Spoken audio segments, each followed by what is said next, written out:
गरीब की बारिश। शहर की कच्ची बस्ती में एक गरीब मजदूर कालू रहा करता था। कालू के घर में उसकी पत्नी जानकी थी।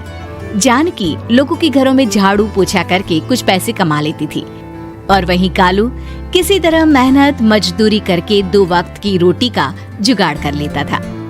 कुछ दिनों से हो रही बारिश के कारण कालू की मजदूरी बंद हो गई थी।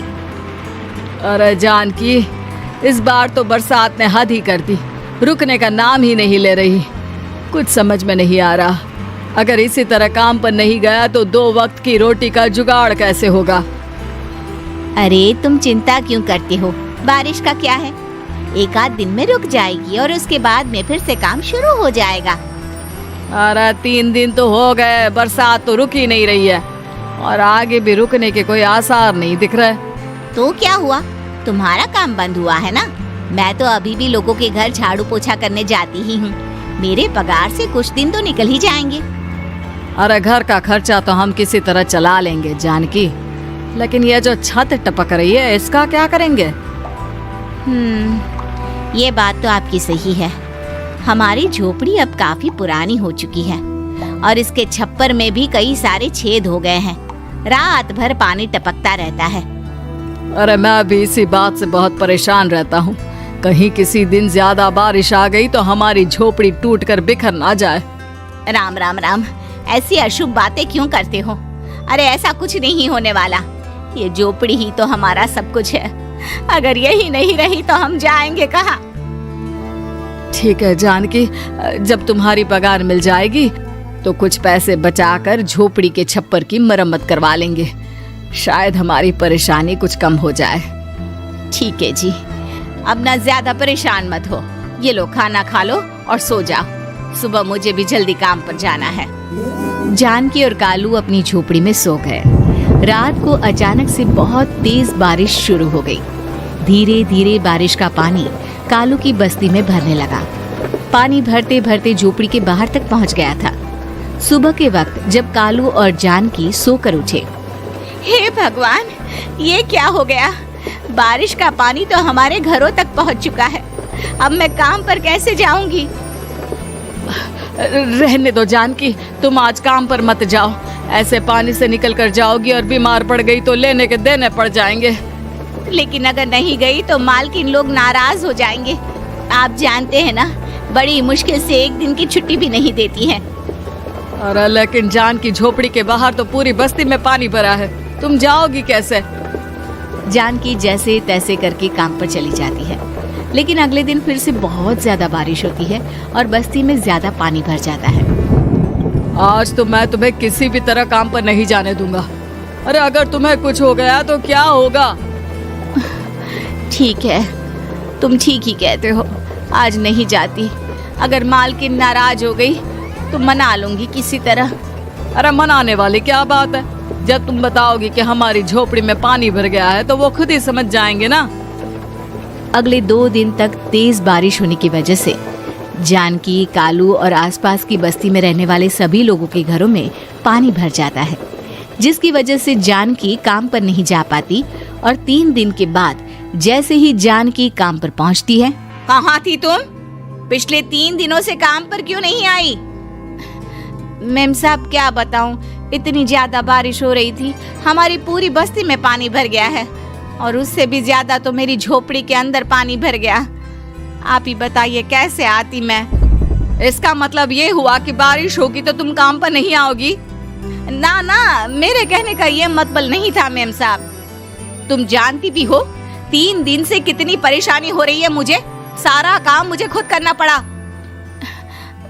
माफ कर दीजिए मालकिन जी, पर मैं क्या करती, आने के लिए रास्ता ही नहीं था, सब जगह पानी भरा हुआ था। बहाने तो तुझे बहुत बनाने आते हैं। जानकी देख, अगर अगली बार ऐसा किया ना तो फिर काम से हमेशा के लिए छुट्टी। अरे ना ना मालकिन, ऐसा मत कीजिए।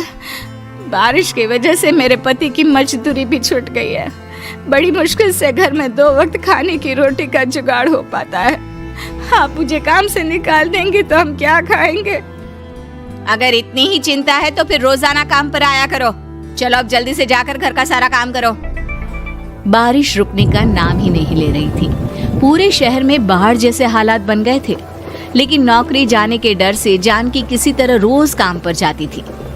एक दिन जब जानकी काम करके अपने घर लौट आई तो अचानक उसकी बस्ती में कुछ लोगों का शोर सुनाई दिया। अरे लगता है बाहर कुछ हुआ है, मैं जाकर देखता हूँ। हाँ हाँ, पता तो कीजिए, ये बस्ती में लोग इतना शोर क्यों कर रहे हैं। बाहर जाकर कालू ने एक आदमी से पूछा, अरे क्या हुआ भाई, इतना शोर क्यों मचा रहा है? अरे क्या बताए भैया, अपने बस्ती के बाहर एक पुल टूट गया है और वहाँ पर एक कार फंसी है। थोड़ी देर में अगर किसी ने नहीं बचाया ना तो वो कार पानी में बह जाएगी। ये क्या कह रहे हो भैया, कार के अंदर कोई है क्या? हाँ, कोई औरत बैठी है अकेली है, बहुत रो रही है बेचारी, मदद के लिए बुला रही है। अरे तो हमें जाकर उनकी मदद करनी चाहिए ना। अरे लेकिन इसमें बहुत खतरा है, हमें अपने आप को बचाना चाहिए। पानी कभी भी हमारी बस्ती की तरफ आ सकता है। अरे तुम्हें नहीं चलना तो मत चलो, लेकिन मैं तो जाकर उस औरत की मदद जरूर करूंगा। कालू उस जगह पर पहुंचता है जहां वो औरत कार में फंसी हुई थी।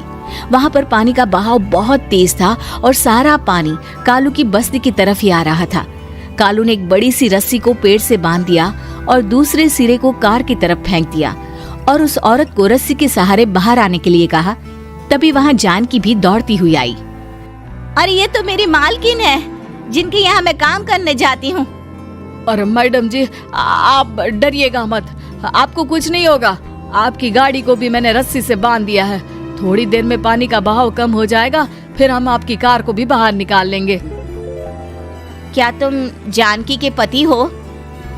हाँ हाँ, जानकी मेरी ही पत्नी है, आपके यहाँ काम करती है ना। लेकिन मेम साहब, आप यहाँ पानी में कैसे फंस गई? अब क्या बताऊं, मैं अपनी सहेलियों के साथ पिकनिक पर गई थी, वहीं से लौट रही थी। अचानक पानी का बहाव तेज हो गया और मेरी गाड़ी फंस गई। अरे कोई बात नहीं मालकिन, अब ना आप बिल्कुल सुरक्षित हैं।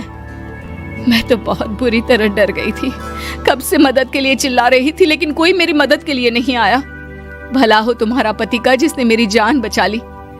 लेकिन जानकी, मैंने तुम्हारे साथ बहुत गलत व्यवहार किया। इतने खराब मौसम और बाढ़ में भी तुम्हें काम पर आने के लिए कहा, नौकरी से निकालने की धमकी भी दी, और तुमने मेरी जान बचाई। मुझे माफ कर दो। अरे कोई बात नहीं मालकिन, आपकी जान बचाना तो हमारा धर्म था। देखो जानकी, तुम्हारी झोपड़ी में जो भी नुकसान हुआ है उसके लिए मैं तुम्हें पैसे दूंगी। आज तुम्हारे पति ने मेरी जान बचाई है और आज के बाद मैं तुम्हें कभी भी नौकरी से निकालने की धमकी नहीं दूंगी। आज मैं तुम्हारी परेशानी को अच्छी तरह समझ चुकी हूँ। हम जैसे पैसे वाले लोगों के लिए अपने घर में बैठकर बारिश का मजा लेना बहुत आसान है, लेकिन तुम गरीब लोगों के लिए बाढ़ और बारिश काफी परेशानी खड़ी कर देते हैं। ये बात मुझे आज अच्छी तरह समझ आ गई है। आपका बहुत बहुत धन्यवाद मालकिन।